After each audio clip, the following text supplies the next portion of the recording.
aí a primeira análise que deve ser feita é quanto à divisão de poderes, né? Divisão de poderes. Montesquieu sugeriu no livro O Espírito das Leis que deveria ser um poder só, com 3 funções, né? Um poder com 3 funções, porque ele não acreditava que dentro de um mesmo território, do mesmo tempo, caberia aí vários poderes, né? Mas o nosso poder constituinte originário, lá de 88, né? Poder constituinte originário, decidiu colocar 3 poderes lá no artigo 2º da Constituição Federal. Então, o artigo 2º da Constituição Federal tem os 3 poderes e mais um sistema, né? Tem 3 poderes e um sistema. Que sistema é esse? Alguém é capaz de me dizer qual é o sistema? Que sistema é esse? Para que serve esse sistema? Esse sistema é o famoso sistema de freios e contrapesos, né? Freios e contrapesos, ou seja, é o poder que um poder, olha como ficou bonita essa frase, não é verdade? Um poder que um poder tem de verificar as ações de outro poder, não é verdade? Então, cada poder controla os outros poderes. São 3 poderes, é um triângulo, né? Então, um poder controla os outros poderes. E ainda foram criadas algumas instituições para controlar, fiscalizar os poderes. São instituições que não pertencem a poder nenhum, né? É o caso do Ministério Público, como já vimos aqui, do artigo 127 da Constituição Federal, é o caso dos tribunais de contas, do artigo 70 da Constituição Federal, é o caso aí do CNJ, né, o Conselho Nacional de Justiça, que está lá no artigo 103B da Constituição Federal, né? São instituições que foram criadas aí, mas elas não têm ligação nenhuma com os poderes, elas apenas têm a obrigação de fiscalização e controle, né? Por isso fazem parte aí de um sistema que é o famoso sistema de freios e contrapesos, né? Freios e contrapesos. Alguém tem alguma dúvida, alguma pergunta a respeito da questão dos poderes, a questão do sistema de freios e contrapesos, né? Então, é importante porque nós estamos analisando isso apenas na administração pública federal, na esfera federal, a esfera que traz aí a administração pública federal. Então, lá temos o poder executivo, no artigo 76 da Constituição Federal, temos o poder legislativo, a partir do artigo 44 da Constituição Federal, que atua no sistema bicameral, né? Duas casas de apreciação, 513 deputados num e 81 senadores na outra, né? Então, isso está lá no artigo 45, quanto à Câmara dos Deputados, que representa aí, a Câmara dos Deputados representa quem? O Estado ou representa a sociedade? Né? Quem é que representa a sociedade? Então, quem representa a sociedade são exatamente os deputados, né? Porque quem representa o Estado é o Senado. O Senado Federal que representa os estados, né? Então, veja que nós temos aí também o Poder Judiciário. O Poder Judiciário... Diga, doutor. Doutor Nonato. Como que funciona dentro do ordenamento jurídico o sistema de freios e contrapesos que o senhor falou aí? O sistema de freios e contrapesos é um sistema criado na própria essência dos poderes da União, em que um tem limitações, claro, dentro da lei, né? A lei é que determina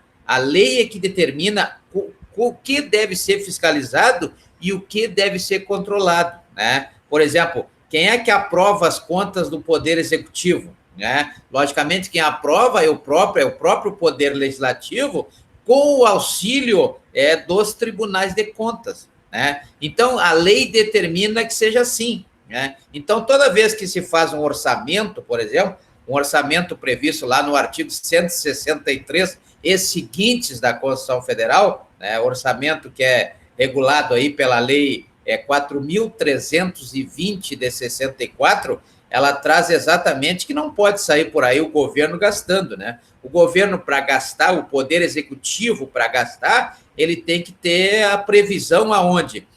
Ou nas leis, as leis de diretrizes orçamentárias, o plano plurianual, ou nas leis orçamentárias anuais, que são aquelas leis que estão previstas lá no artigo 165, parágrafo 5º da Constituição Federal, que é a Lei de Orçamento Fiscal a Lei de Orçamento de Investimentos e a Lei de Orçamento da Seguridade Social. E ali é que o Executivo planeja as suas ações, né? O Executivo vai planejar as suas ações a partir do que estiver previsto no Plano Plurianual, estiver previsto na Lei de Diretrizes Orçamentárias e também nas leis orçamentárias anuais, que são 3, né? É comum as pessoas falarem o orçamento desse ano, o orçamento de 2021. Na verdade, não é o orçamento, são os orçamentos, porque, conforme o artigo 165, parágrafo 5º da Constituição Federal,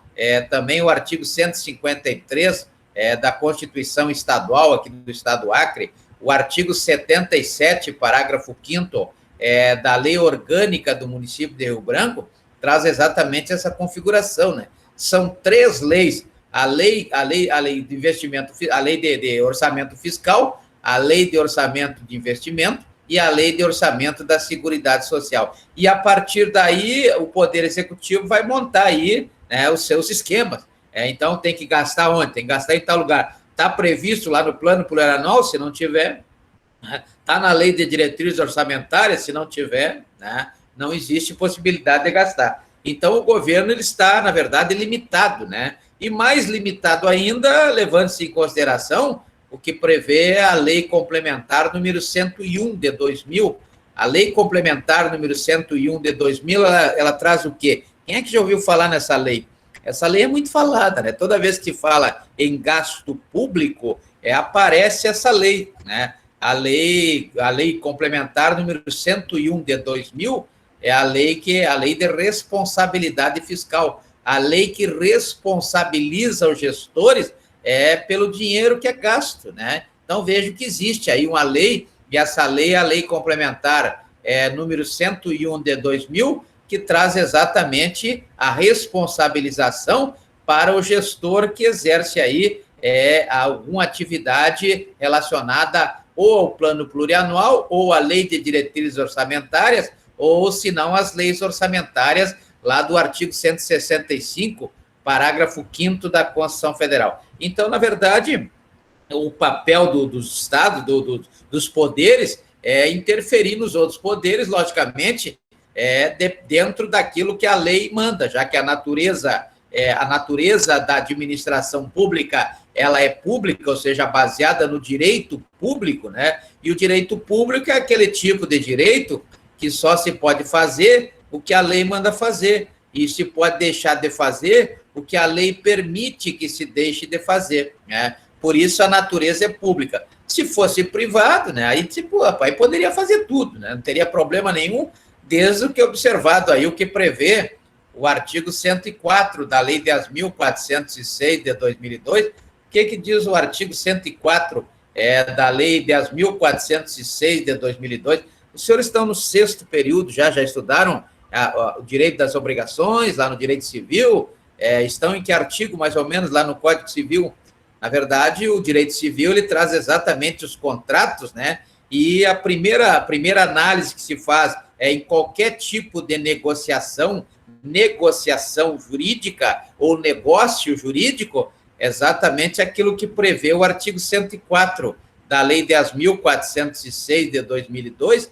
E o que diz o artigo 104 da Lei 10.406 de 2002? Diz que para firmar um negócio jurídico, os agentes têm que ter capacidade, né? O objeto tem que ser lícito e a forma tem que ser prescrita e não proibida em lei, né? A forma tem que ser prescrita e não proibida em lei. Então, vejam que nós temos aí apenas essas condições que podem atrapalhar, vamos dizer assim, a realização do negócio jurídico, né? O negócio jurídico, ele só não será realizado se o agente for incapaz, se o objeto for ilícito ou se a forma for proibida em lei. Se não, pode fazer qualquer tipo de negócio. Já no direito público, não, só se faz aquilo que a lei manda, né? Ou se deixa de fazer aquilo que a lei manda deixar de fazer. Então, é interessante essa questão da administração pública e os servidores públicos que nós veremos hoje, né? Como é que se acessa aí a administração pública como agente público, né? Um agente público ele estará sempre